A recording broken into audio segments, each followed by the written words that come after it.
Hey, Popstars. Thanks for joining us. Welcome to the Popcorn Wind Down. I'm Eddie. And I'm Tammy. This week's episode is sponsored by the end of summer. Parents are sending their kids back to full time daycare, my bad, school. And the babysitters, teachers, are lamenting the loss of their summers and freedom. So I decided to dedicate the song We Lost the Summer by TXT to all those making the transition into the new school year. Here's wishing you all a successful, productive, safe, and educational school year, especially if you're in Texas and Florida. We gonna highlight, underline, box, square, put blinkers around that educational part. For those of you that love it, may you continue to love it and love it more. And for those of you who hate it or just tolerate it, may you hate it a little less. So Tammy, were you a good student? Did you like school? I think I I asked did, you this and before. I was a great student.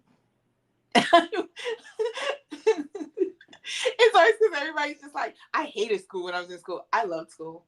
Like I was a great student. I was high academically, so I paid attention. I did my work, did homework, had no problem with that. Passed all my classes, and I was also the type I didn't put in much energy. So like I was a straight B student, and I could have been an A student, but B's were just so much easier to get. So, but yeah, I was. I was the same. I didn't put in much energy, but I was a straight A student. I had no choice. I think the only She just class said that she was smarter than me, y'all. I did not say that. The only class that I was allowed to make a B in, there were two classes, math and science, because they weren't really my jam. So those are the classes that I probably had to exert more effort. But I really didn't do homework because I did it all in class. I'd be the kid who I'd go in, I'd fall asleep in class, I'd wake up, do my work, turn it in, and be done. Like that's just me. But I love school. I love learning, and if I could be the perpetual student, I would. Like I would be one of those kids who would just live at college and just take classes just to take classes, like just Yes. to have a degree, but not really do anything with it. Like if I could go to law school, like truly, if I could afford to go to law school just to go to law school, I would just to get that degree. Not necessarily say I would want to practice law. I probably would, but it would probably be like civil rights law or constitutional law or something like that. But I agree. also go get an art history major and just because I love art and history, of course. But that so I would just be that perpetual student like that from before Ice Cube's character in Higher Learning, the kid who was at school for 20 years. But yeah, so anyway, I love the song We Lost the Summer. It's going through my head now, but I just thought about that. So anyway, may everyone have a successful and safe school year for those of you going back. Um, Speaking of things that we love this week, we catch up with Nick and Charlie and the gang um, from Heartstopper for season 2, currently airing on Netflix. Last season, Nick and Charlie struggled with their feelings for each other. And this season, now that they're officially together, the issue is how are they going to tell everyone? How are they going to function and act as a couple? And before they can get to that part, Nick has to work on fulfilling his promise and coming out as bi to his friends, family, and some of their teammates. So, Tammy, what did you think of Heartstopper? Was it heart-stoppingly good or heartbreakingly bad? I will say I read the books, and I have one more. I have to read book number 4, but I did read the books, and I really, really loved it. I knew what was coming. They kind of combined book 2 and book 3 in certain instances, but I did enjoy it. Like I love this series. I love the show. Um, because you can be educated as you're watching it, right? Very authentic, I think would be the word I'm looking for. It's very authentic in the feelings and the emotions, and it's very I want to put out intricate, but no. It's on how they deal with the certain issues and the underlining problems that come up, like with Charlie when he was outed, and not people not realizing like what um kids go through who maybe don't have a choice in being outed, or they have the support at home, like they have the supportive home life, but they don't have the support structure at their school, and so they deal with different things and not realizing that there are some mental things that can come, there are mental issues that can come up, um, that can really hurt, psychological issues that can come up that can really hurt a kid, but because they just always seem so okay, or that they're fine, and they don't want to burden anybody else, which was, I think, a very big theme over the season, was not wanting to burden their friends or anybody else with what they were going through, but knowing they were going through typical teenage stuff. So after all of that, yes, I did enjoy season 2 of Heartstopper. What about you, Eddie? I loved it. The season, I loved the way that it told the Nick story, his coming out story. And I agree with you. You do learn different things. I love how they, and just different things we'll touch on, I'm sure, as we continue the conversation. But talked about asexuality.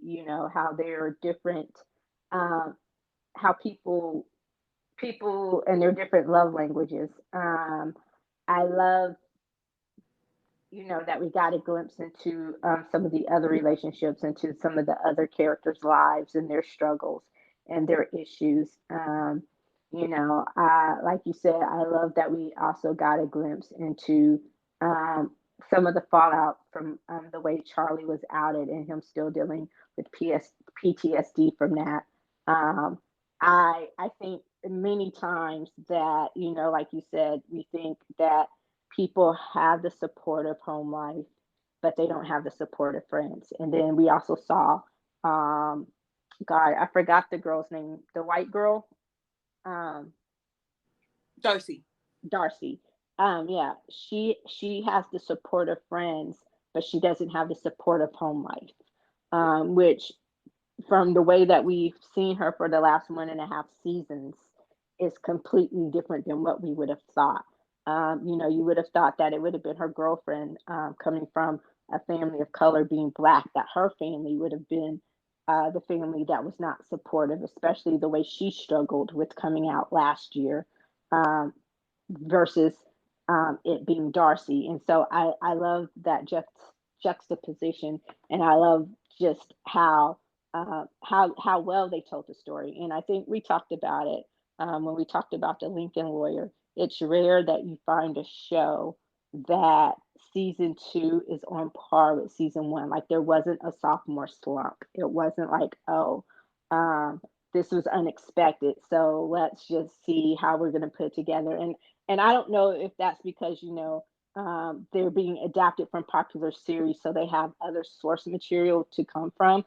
But even then, you still have to find a way to put it together where it's cohesive and where it makes sense. And so I credit that to the writing team, the showrunner, the cast, the crew. The way they put it together and the way that they're telling the story. So I really, really thought it was good. Um, and I guess we can just start with Nick and Charlie, since it is basically their story. What did you think about the way they handled Nick's coming out, the telling of that story? I liked it because, like I said, it was very genuine on Nick, and people, and you saw like when he was talking to certain people, but on him feeling like he had to come out, feeling like he had to tell all these people once he figured out who he was, once he identified himself as bisexual, that he had to tell everybody that he was bisexual. And you had multiple people that says you don't have to tell anyone. Like his mom was one of those who said to him, like, nobody deserves to know. Like you there, it's not like they're in a position where you have to tell your father. You don't have to tell your father. His brother was a dick, but I couldn't stand his brother. But I guess you're not supposed to, because he's just as bad in the book. But I like the fact of like it was every time he'd be like, I'm gonna do it, I'm gonna do it, and then he would end up not doing it. And I was just like, that's actually an honest way of looking at it. Like because you have to do it when you feel it's the right time. And when you get the inkling like, look, I'm just gonna put it out there. I'm just gonna put it out there and we're gonna just move on from it. So yes, I really liked the whole back and forth of it. And people be like, well, why didn't he just come out? Because that's what Charlie wanted. And I get that. It would have made Charlie better, but at the same time, not so much. Because once Nick came out, Charlie had to deal with a whole nother slew of bullying in a way that reminded him of when he was forced to come out. So, but I do think that was very genuine and honest on the back and forth of Nick finally coming out. Yeah, I agree. I wrote that down too. Like, I loved how the coach and his mom, people that he respected, and people coming from two different points of view. His mom as a, I'm gonna say it just because I want to be annoying, as a cisgendered woman, as a straight woman, uh, telling her son, you don't owe anyone any explanations for your life. And then his coach, as a lesbian woman, telling him the same thing, you don't owe anyone any explanations for who you are. So and I think it was crucial that you had those two different perspectives. It wasn't them telling him that he had to hide who he was. It was just saying, look, don't put that pressure on yourself to tell them your truth. It's not like it's going to define who you are. And I loved when he actually got to the point where he came out in his own time to those who wanted to know. And it wasn't about him hiding or lying, or it was just about him, it was about him telling his truth. Like when she said, you don't have to tell your dad, don't do it. He's like, I'm not doing it for him. I'm doing it for me. It's like, it's not like it's a neon sign and everybody I'm going to introduce myself to, that's the first thing I'm going to say is, hey, Nick, hi, I'm Nick and I'm bi. It's like, hey, this is the person I love. And when we're in Paris, I want to be able to hold his hand or, kiss him as we walk down the streets. I don't want to necessarily have to go to the gay neighborhoods in Paris or wherever we are just to feel safe and comfort. And there is that extra sense of comfort and safety in community. So I get that. I'm glad they went and they had fun and they were at a place where they could just be alone. But while you're walking along the Champs Elysees, you should be able to just hold his hand and that be okay too. And I think that was more of what it was about. It's just he got tired of hiding and feeling like he had to sneak away and steal these moments. So I loved it too. I thought it was really an honest portrayal, and I was like, I could not imagine having to live my life like that, even as a private person. There are moments where you're out in public with your significant other, with the one you love, and you just want to hold their hand, or you just want to steal over, look at them, and steal that kiss, and So I was just like, I felt that, and um, it was amazing that Charlie thought, okay, I want to be able to tell everyone you're my boyfriend. But as soon as it happened, I also think it was just amazing at, yeah, you got the online bullying from some assholes, but he also had more support than Charlie had. And I think um that went deeper. Like, as far as once he did officially come out, especially when they were amongst their friends in the room and they're like, the first thing they asked is, hey, do you want us to keep this secret? You know? And I thought, wow, those are really good friends. That was a great sense of community. Those are people that you trust. And he was like, no, you can tell. And so Nick was like, and when Charlie was like, hey, everyone's going to go now, no, now, he's like, I'm okay with that. And then when the rugby friends found out, they were like, so that's why you've been pulling away from us. And they were like, well, we miss you. And it was like, as far as Nick was concerned, no one really cared besides, like the online assholes and the online trolls. Even Harry was like, whatever, but still at the prom, you saw how Charlie was still ostracized and on his own for a little bit. Like when Nick was getting the high fives or got pulled into the crowd with his friends, and Charlie was just sitting over there. And I was like, oh, wow. So this is going to start up a whole another set of issues. And I'm interested to see how they're going to deal with that PTSD and the eating disorder thing. So that was really, really interesting to me. And I don't know where it's going to go. But also, Charlie was a bit of a pleaser, and I don't. Do you think that had to do with his PTSD? Like how he put every his own feelings, what his own schoolwork and everything else on the back burner to help Nick, and Nick was like constantly saying, "You don't have to do that. Let me help you. You know, this isn't just about me. I'm here for you, just like you're here for me." Like, do you think that had to do with it, or what? Yeah, I think it was on Charlie just being so focused on Nick not going through what he went through. And Charlie is a teenage boy. And so at that age, you do not fully understand, like, the dynamics are different, right? Because no matter how Nick came out, and I mean, granted, I'm sure there are people that would go through what Charlie went through, but being who Nick was in school and the reputation that he had and the stature that he had and the status that he never would have went through the hard time that Charlie went through. The only thing that you really saw when people reacted was saying, oh my gosh, isn't he the captain of the rugby team? Like, I never would have thought he was gay. Like, it kept saying that, but it wasn't to the level of what Charlie went through, right? Because Charlie's physique and his status was very, very different from Nick's status. Nick's status saved him from a lot of what Charlie went through. And I think that it also goes back to him being, I agree with you, he's a people pleaser. I think that he's such a people pleaser. Char I think the deeper message is that Charlie looked at Nick and was just like, oh my God, how did I get you?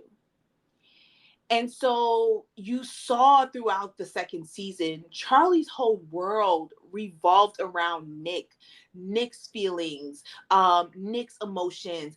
And not to say that Nick was like just taking in everything like that. No, he had the moments where he's just like, no, like, how are you doing? Like, let's focus on you. But with Charlie, it's kind of like, how do I have this dude who is like the captain of the rugby team? He's a full-on jock. He's gorgeous. He's so popular. All the girls want to date him, and he's dating me? Like, me? Like, have you looked at me? And I think that mindset of not feeling you don't deserve Nick, or that you are not good enough to be with Nick, played a lot into him revolving his whole entire world and kind of leaving not focusing on his academics and everything like that. Like, his whole entire world being around Nick is because he just could not believe, like, I don't deserve you. So I have to make sure that I always show you why we're together, or, like, always remind you of, like, oh, we're together, you like me. My whole world has to revolve around you to make sure that you don't one day wake up and realize that I'm not worthy of you. If that makes sense. That makes sense, right? It does. And I think in those situations, people don't realize those insecurities are actually what tends to push other people away. Mm-hmm. And I have to, and like that imposter syndrome that he has, like, why does this guy, he can have anyone he wants, but he wants me. I can't believe that. And, and like you said, I appreciate the fact that Nick, he paid attention. He was there. And I think that Charlie could not see that, hey, this guy is just as into you as you are into It's him. him. And and so he was telling him, and I don't know, like, if he couldn't trust it, maybe because the first guy, I forgot his name, the cute one, Ben. um Ben, yeah, that Ben was just as cute and just as popular, and the way that whole shit show went down. And so, but it's like, just those issues that he's going to have to work through. And it's like, okay, but do you hear him? Do you see him telling you, hey, stop hurting yourself? When you get to that point, let me know. Like, and I love how he's trying to ease his way into the eating disorder thing, and just really being supportive. So I would be really interested to see how that all plays out in a season three. I think that's what's coming. Yes, Nick's brother was an absolute asshole. Excuse me, absolute asshole, but Charlie's sister was a boss. I Yeah. loved her when she told Loved his her. brother. When she told his brother, "You talk about my brother like that again, I will fucking end you." I was like, "Oh yes." And And when she caught on to what the brother was trying to do, and she at the looked at dinner him and table, said, "Don't." no, yes, Like, because you could tell she understood, you're trying to out your brother right now, and are you doing? And nobody else was calling him out. Like, even the mom was very passive on calling out her son for what he was trying to do to his younger brother. Like, I thought she should have put him in his place from the jump. And but yeah, like his sister, yeah, that was my girl, yo. Yeah. yeah. Like she was like, "Don't," and then in the back, she was like, "You are a pathetic little man," and she was just like, "If you ever talk about him, I will fucking end you." I was like, "Oh yeah." And as scary as she is, I'm like, yeah, I believe it. She probably would. Like, like she probably knows people that we don't even want to know that she knows. But you wouldn't be surprised about the people she knows, Because you know. you never saw her friends. Yeah. But I was just like, yeah. So as big of a dick as Nick's brother was, Charlie's sister was the boss. She more than made up for it, and I love that about her. Um, Now, okay, Darcy and I'm horrible with names, but who was Darcy's girlfriend again? Oh, gosh. I Tara. don't know. Tara. Tara. I was Tara. gonna say I don't know why I wanted to call her Ella, but Tara was right. I love that story. I love that we got a little bit deeper into it, and like I alluded to at the beginning, I love that the positions were based on last season. The positions were opposite of what we thought they were going to be because Tara, like last season, Tara was the one who was struggling with the fact, with coming out and coming to terms that, hey, this is this isn't just a girl fling. This isn't just experimentation. This isn't just me trying to be cute. This is who I am. You're the person I love. You're the person I want to be with. So based on that, you would think that Tara's family would have been the family that was not supportive and just based on history and community. And then but Darcy is the one who actually did not have the support of family, and she found all her support through her friends. And I love that we got a little bit more insight into that story. What did you think about their growth or their arc for this season? I did love it as well, and I like the fact you mentioned it towards the beginning. I like the reverse. In you would think that Tara's family would be the ones that would be very conservative, because at least here in America, because this show is based in England, at least here in America, the Black community is more conservative than people think they are when it comes to that. And so you're thinking that, but she had parents who let her girlfriend sleep over. Like, and I was just like, whoa, like for real with the door closed? And Yeah. I And was like, her mom was like, your grandmother would have a fit if she knew I was letting your girlfriend sleep over. and Grandmother she would was have a like, fit. She knew grandma would have I a fit and she knew I was lesbian. was. Yeah. I was just like, okay. So yes, I like that. And I like the fact that it all goes back to personas, right? On them truly hiding and just being teenagers. That's one reason. That's another thing that I loved about this show. And I've said it before, is that these were actual like teenage moments that they were having. It wasn't like adult moments and then they were just teenagers in the show, but they were having very adult moments, right? Because another show comes to mind that plays that up very well. But instead, it was just like, that's a typical teenager. On how Darcy was very confident of herself in public. She was very, very confident. She was a confident one in the relationship. And then you get to see her home life. And I was just like, oh, wow. I was just like, whoa, like I never would have thought that. Like that definitely came at me and never crossed my mind. I thought it was to the fact of like, she was very, very poor. Like, that's what I thought, like, Darcy was hiding. I thought it was maybe like financial or abuse or something like that. I didn't know that it had to deal with the fact that she wasn't out to her family because she was so confident in public. So I did really like that dynamic. And also, she never talked about it. She never mentioned it. And Darcy always thought, Tara always thought that it was very weird that she never met her parents, and but because they were so focused on their relationship, it didn't click until it got more strange. Okay, when it got more strange is when it really, really clicked, especially after the "I love you" that wasn't exchanged when it was said. And so, yeah. And another thing that I love about this show, but also I was just like, gosh darn it, like y'all was really checking off every single thing that you could possibly check off, right? I was like, you had the gay couple with one of them being bisexual. You had the lesbian couple. You had the couple with the trans girl. Then you had the asexual, romantic person.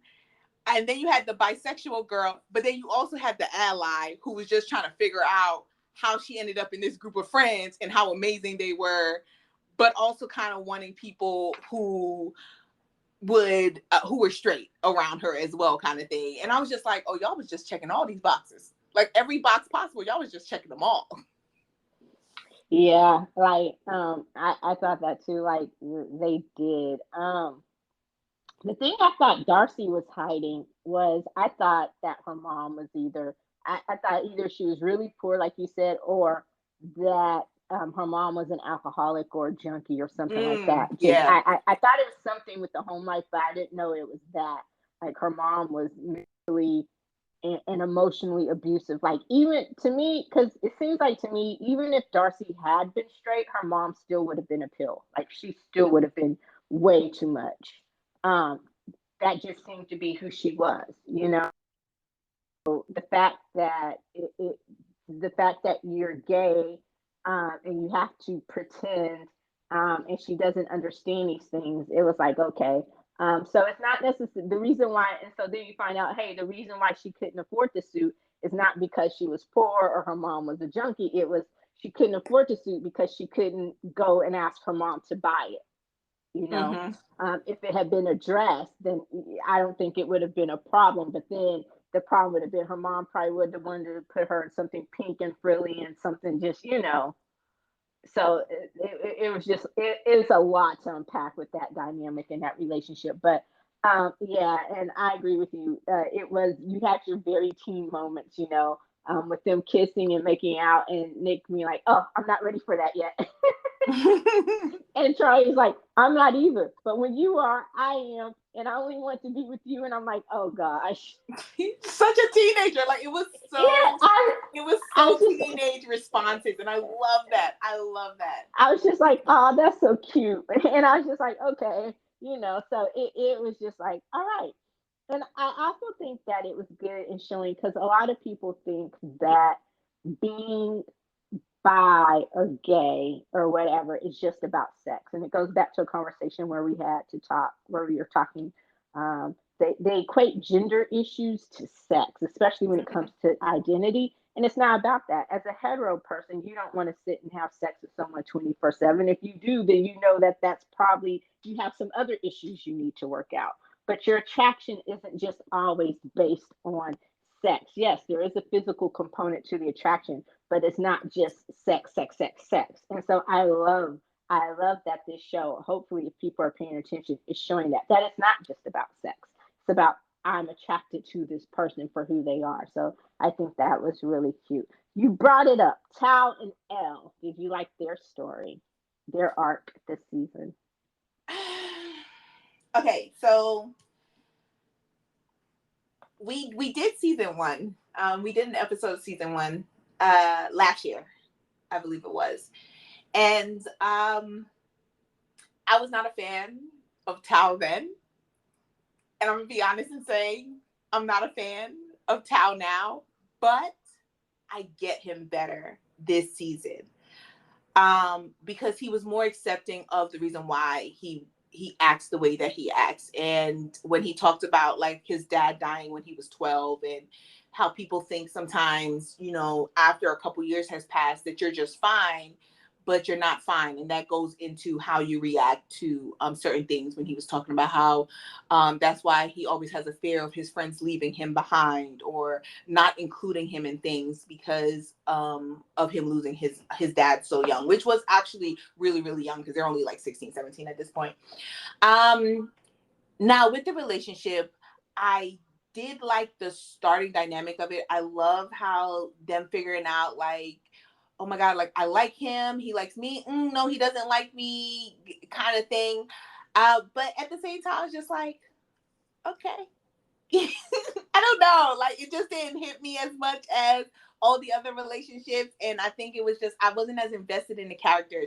I'm not as invested in Elle, and I wasn't as invested in Tao. And I think because I wasn't as invested as the individual characters, I wasn't as invested in their relationship. I will say overall, just like with any of the other relationships, I love the genuine teenage moments of them figuring it out. And the fact that Elle being trans was never the issue in them liking each other or getting together. Like that was never came up as an issue, which I did love that aspect of it. I love on, hey, like, you know, we've been in this for life, so you know it's just I like Elle, I want to be with Elle, and nobody brought it up either.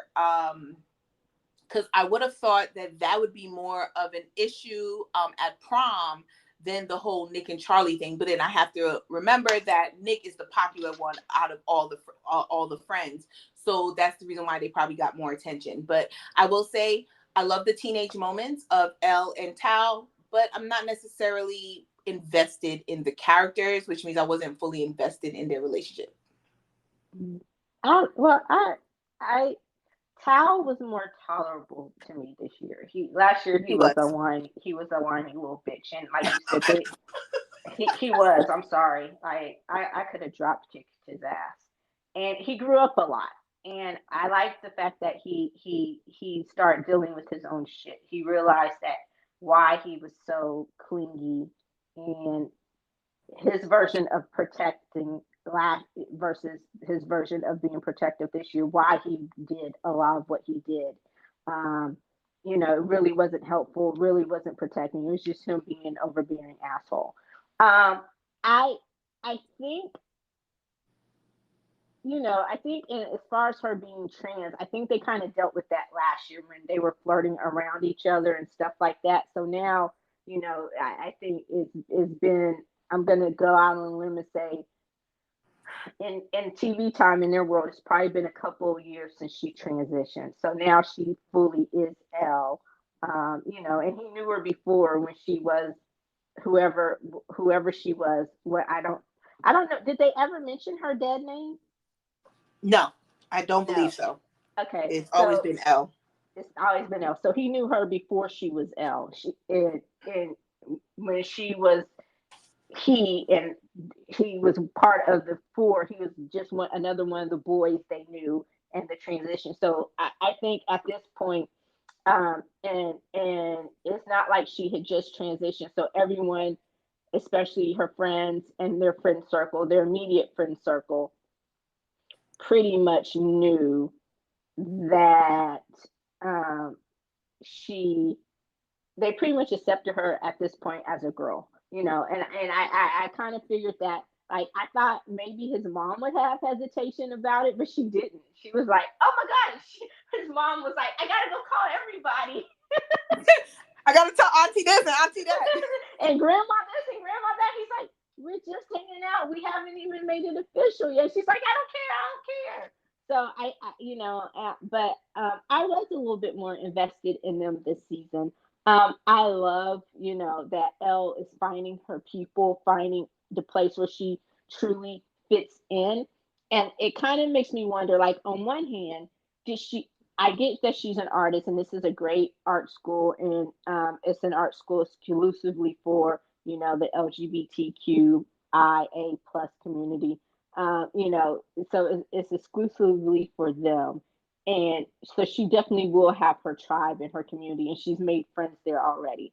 And and it also seems to be a pretty good art school. But also, it makes me wonder: did she apply at a time when she was really going through it, like when she initially transitioned, like last year, and she wasn't finding that acceptance?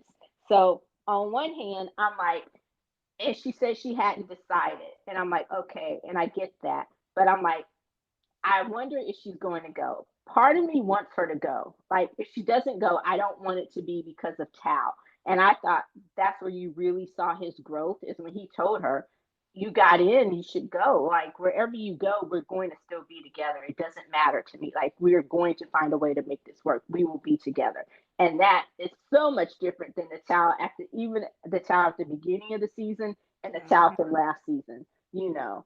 And so you understood her hesitation in telling him the news because she didn't know how he would react. Like, she kind of had, and I think we all had it in our mind that we were just expecting him to just go full on, have a towel explosion or whatever, just be like, you know. So maybe the haircut did him good, That's funny. you know. Um, Although I do like the haircut better. I did like him with with the new haircut better. I thought he was cuter, but um so on one hand, I get that, but on the other hand, I'm like, if you don't go, don't let it be because you want to stay close to Tal. Don't let it be because of the boy. You know, I was thinking maybe now that she really does, you know, that now she's found her tribe at this place. So it's going to be interesting to see how that played out. And I would really love to. Does it say in the books like when she applied or why she applied or? No. At Oh, okay, least not that part was actually not in the books. the second and third book. So it could be part of the fourth book maybe, but it Okay. wasn't part of the second or third book. So it could have been something just for the show because they did kind of change up some things for the show. Yeah, they usually do with adaptations, but I was just wondering. So I think that will be something that we get to see next season, is her decision and why she makes it or why she doesn't. But I mean, I hope that makes sense. If she doesn't go, I want it to be because of her, because that's truly what she decides, and not just to try to hang on or appease or make it easier for Tao. But and so I kind of loved uh, how she got to the point where she said, "Okay, I got to stop basing all my decisions off of this dude doing everything." So when she made her friends from art school and she went out for them, she went out with her friends from art school. And she's like, "No, I'm busy," you know. And I love that she started standing up for herself more, especially when it came to him. Because I think, although I don't think he realized it, he could be a bully, you know. And I'm not saying it was intentional, but even last season they danced around him a lot and his emotions a lot because he was so volatile. So I will have to say that I could tolerate him much more, and I liked his character much more and the growth this season than I did last season. And also I liked Elle's character too. I love that we got to see more of her and her art, and I thought the scenes where they went to the museum in Paris, both times I thought they were really cute, where it's just them hanging out and all of that kind of stuff. So I really think they are a cute couple. And it will be interesting to see how that relationship progresses.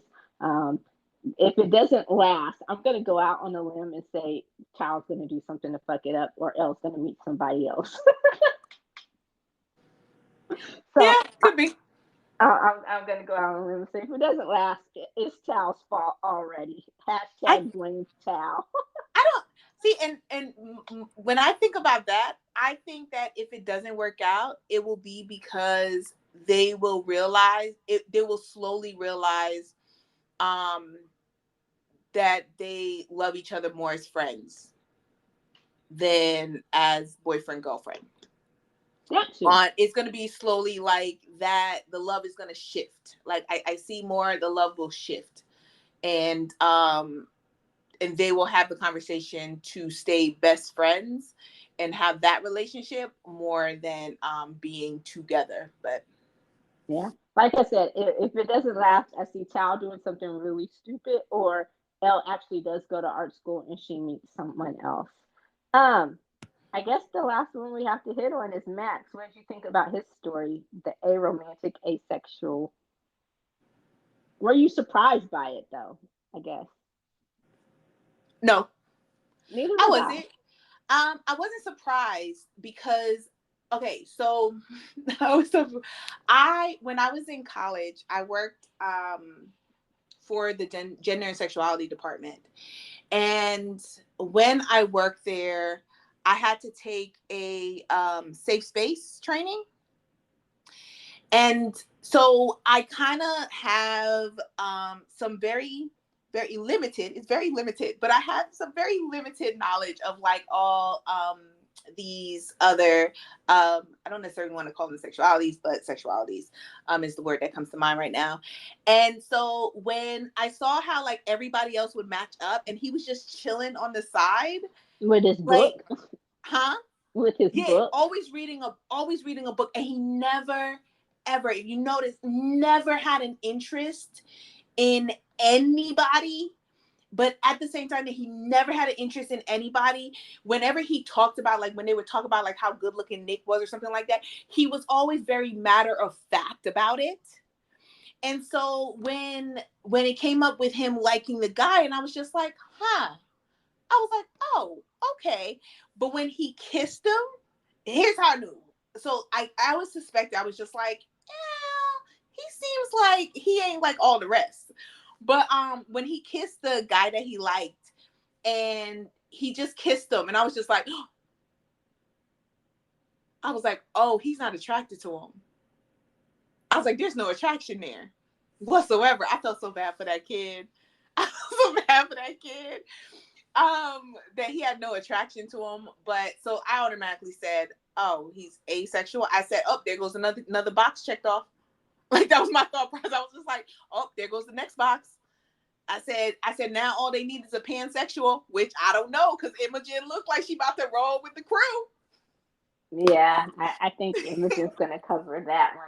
So yeah, so Imogen's about to be pansexual, y'all. I'm calling it for season 3.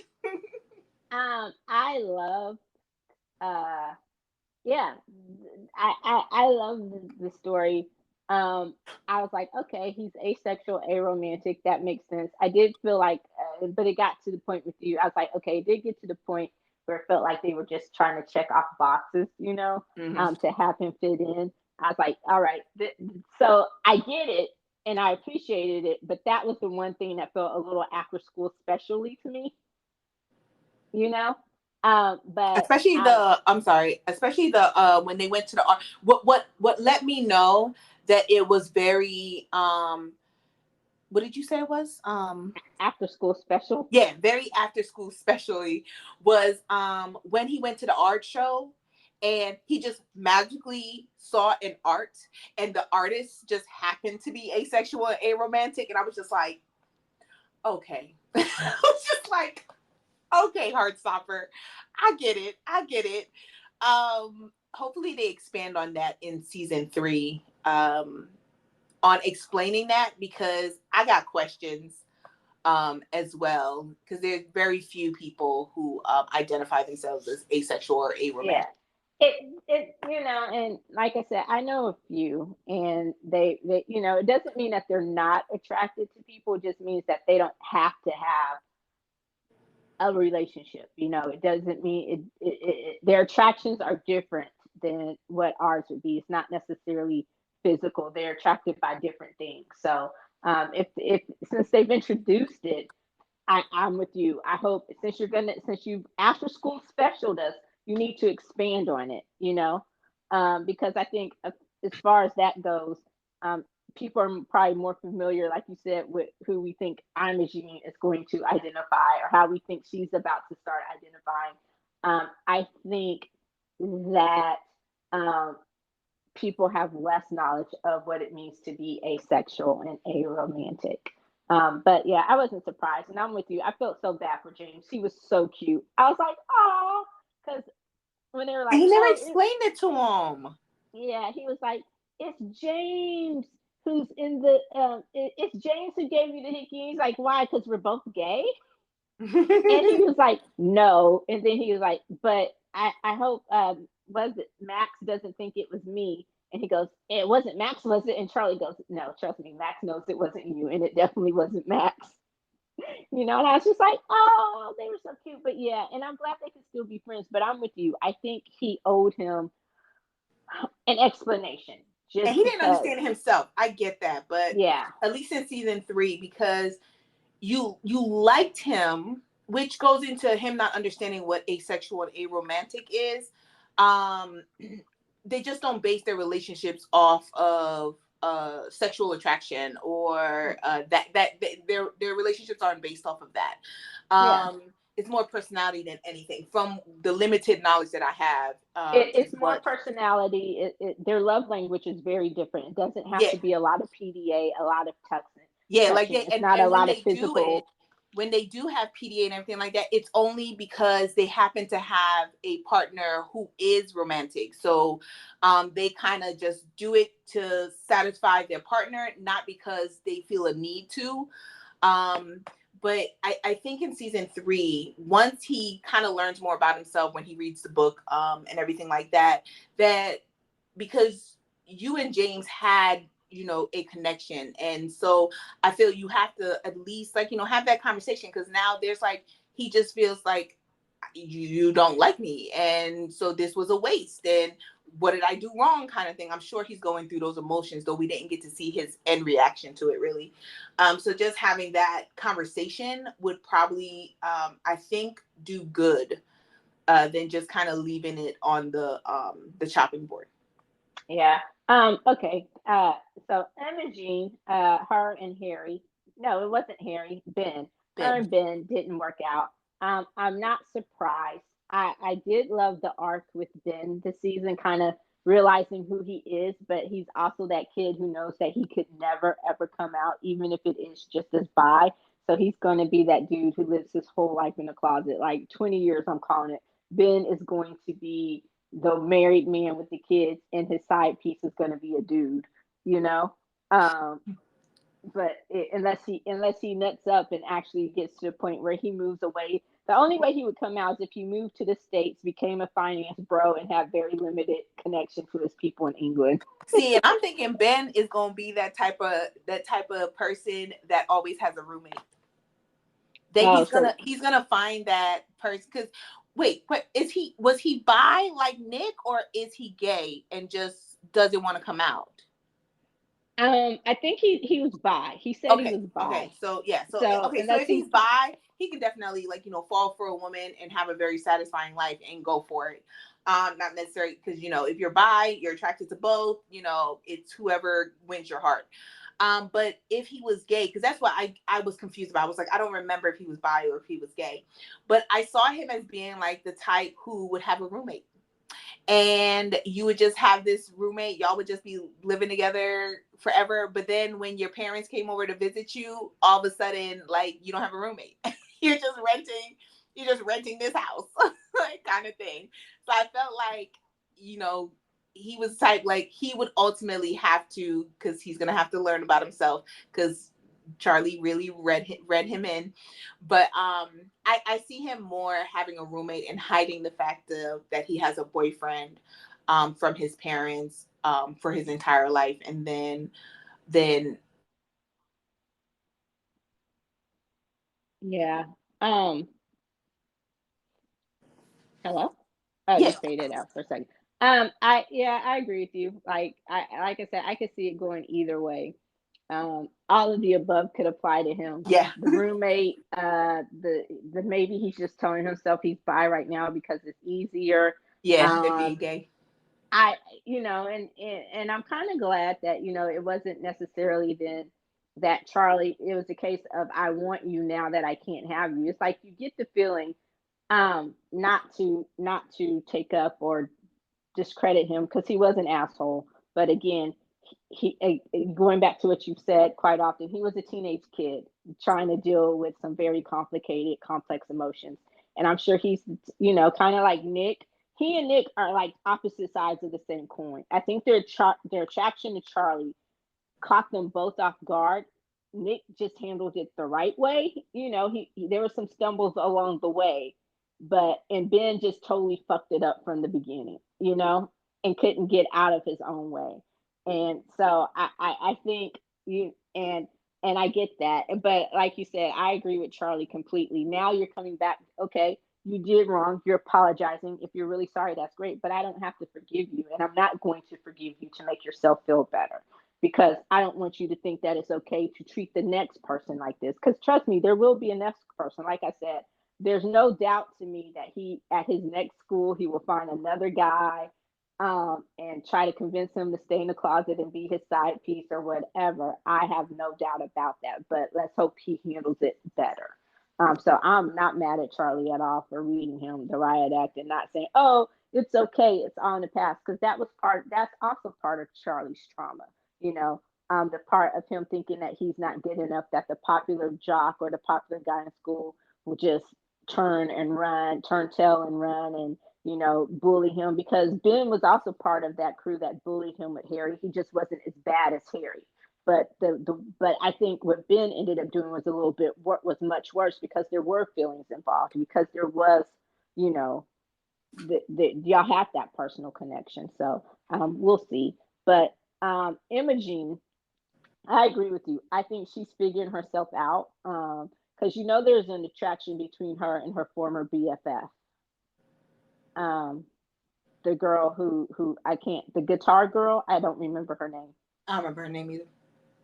The one, she was like, she goes, "Oh, I'm not the only token ally." She's like, "I'm bi, but if we were still friends, I guess you would know that." you know. So I see the attraction there, but yeah, I think Imogen's just trying to figure herself out. But I'm glad that they have an eclectic mix of friends, and that you wouldn't think that they would all be friends, but they are, and that's really good to just have a really supportive friend group. But and I'm like, how did the people not figure out that Nick was gay or bi or on the spectrum or whatever, part of the Rainbow Club? Because dude, all of his friends are gay or are members of the Rainbow Club. Like, But you really? gotta remember, those aren't his friends. They're Charlie's friends that he hangs But with. they've become his friends.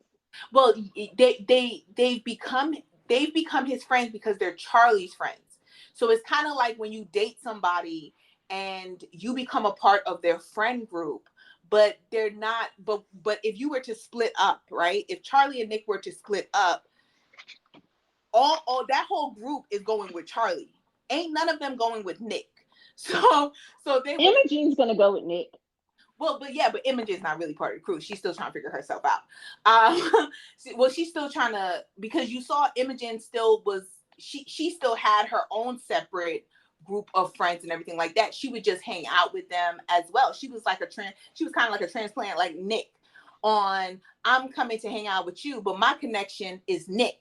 So if Nick goes, Imogen's gonna go with Nick because Nick's her friend, and he hangs out with them. So, but it's just the fact of saying they're Charlie's friends, and Nick is just part of the crew because he's dating Charlie. Not to say that they're not his friends as well, because they are, because you hang out all the time.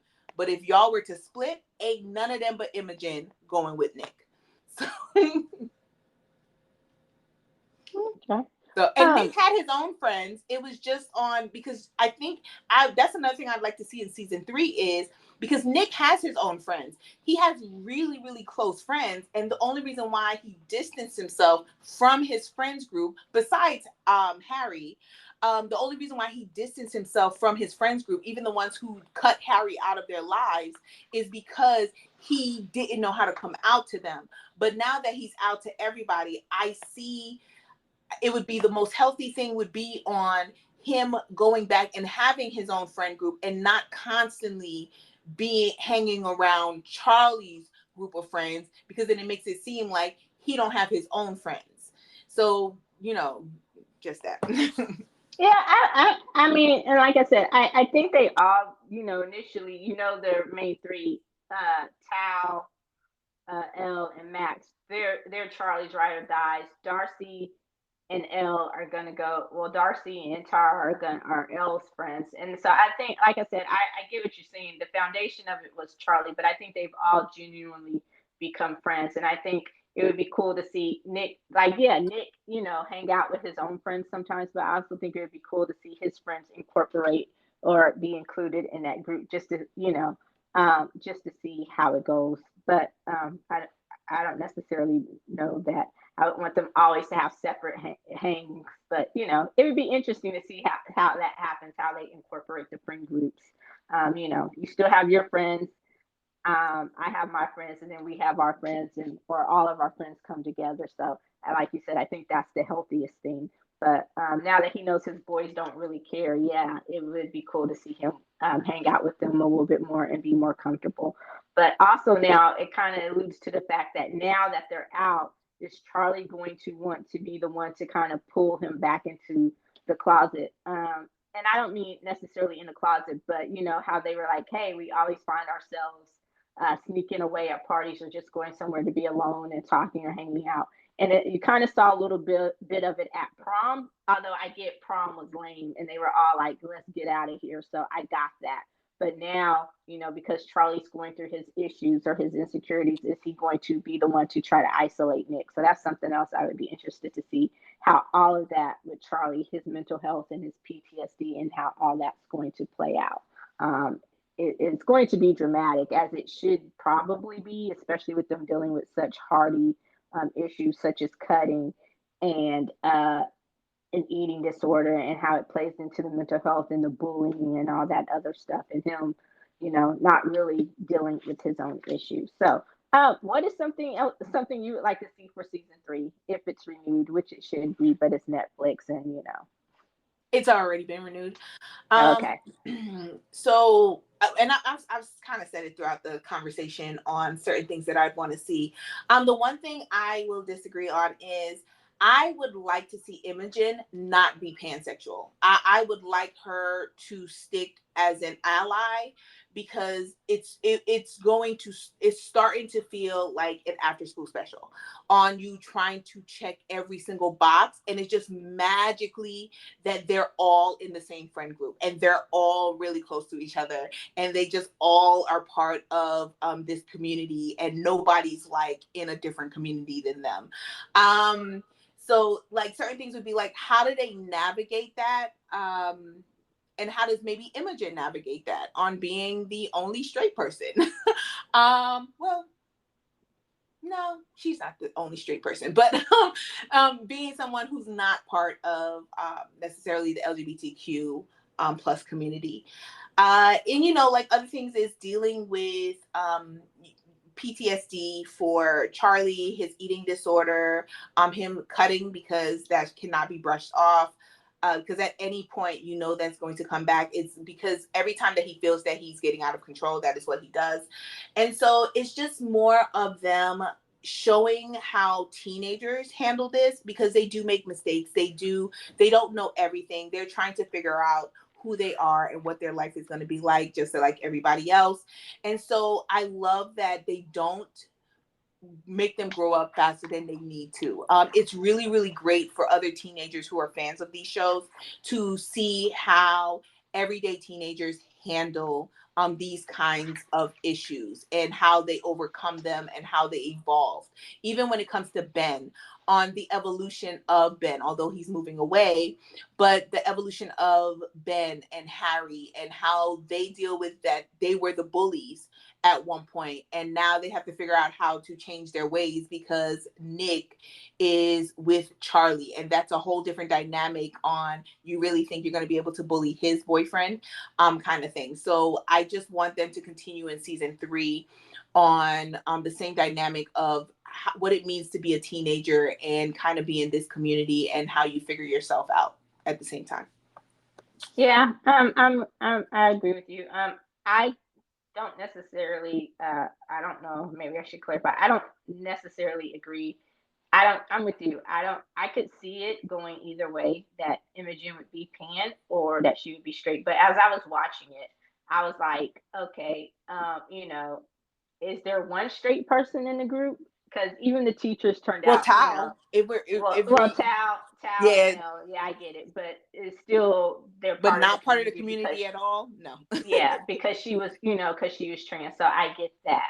But that's what I'm saying. Is there one person who's not part of the community who's just completely cis? Because the teacher, well, you knew the black teacher was gay, but then he and Farouk hook up, and I'm like, okay, they were cute, that too, but and So I agree with you. It would be interesting to show how a straight person or cis would navigate being part of that friend group, and that's why I'm saying I hope that we see how how Nick's friends are incorporated into the group and how they have dealings and hangs with them to show that other side of it, you know. So yeah, and I I already hinted on what I wanted to see in season 3. Again, dealing with Charlie's issues, Darcy, and more of what's going on at home and how it affects her relationship with Tara. Um, who is Darcy when she doesn't now have to wear that mask of always being so happy-go-lucky and all of that kind of stuff. So, and what Elle decides to do about art school and all of that, and them explaining more of Max's situation or his identity and all of that. So, just the things that we've already discussed. So, how are you rating this season of the Heartstopper? Do you remember your rating from season 1? I don't. I think it was like a 4.5. Okay. 4.5. And I am going to rate it just as high, actually a little bit higher. I'm going to rate it a 4.75. I really, really enjoyed season 2 of Heartstopper. I was like, it's 2 for 2 now. Lincoln Lawyer, you got Heartstopper season 2. They did a fantastic job of keeping the momentum up and not getting into season 2 slump. And I'm very, very excited about season 3. It's already been renewed for season 3. So I'm really, really excited to see how season 3 goes. What about you, Eddie? I do, of course, I do not remember my rating from last year, but I am going to give it 4.25 stars or popcorns. Sorry. I thought it was really good, really well done. Like I said, there are moments when it felt a little after school, especially. Um, but I really do appreciate what they did with the second season. Like you said, no second season slump. Continue to tell a very dynamic, interesting, much needed story. And I think especially kids and even straight people, even people who are not part of that, um, who are not part of the LGBT community, I think, can learn a lot. And it's just a really, really good show. And I would highly recommend both. Um, I highly recommend both seasons. So yeah, that's what I do, and I'm looking forward to a season 3. So 4.25 popcorns. Uh, so I guess that is it for this week episode. Sorry, I got distracted for a second. I guess that will do it for this week's episode of the Popcorn Wind Down. Please be sure to like, listen, follow, comment anywhere you listen to your favorite podcast. You can also keep up to date on the latest entertainment, pop culture news at the popcornwinddown.com. Pop, that's it. That's the plug. Pop, pop, Pop, pop, pop, pop, pop, pop, pop. pop. And be sure to join us next week when we review. I am so looking forward to this Blue Beetle. Um, so looking forward to it. I hate that they're not able to hype it up like they're supposed to because of the strike. So far, I haven't read. I've just seen the headlines, and so far it's been getting some really good reviews. So I hope it lives up to the headline hype. That's what I'm going to start calling it because I don't read the reviews until after we've done the show. But so I hope it lives up to the headline hype. So to hear more about the Beetle, is he the superhero that we all need? Um, Tune in next week. And until then, I'm Eddie. And I'm Tammy. Bye. Peace.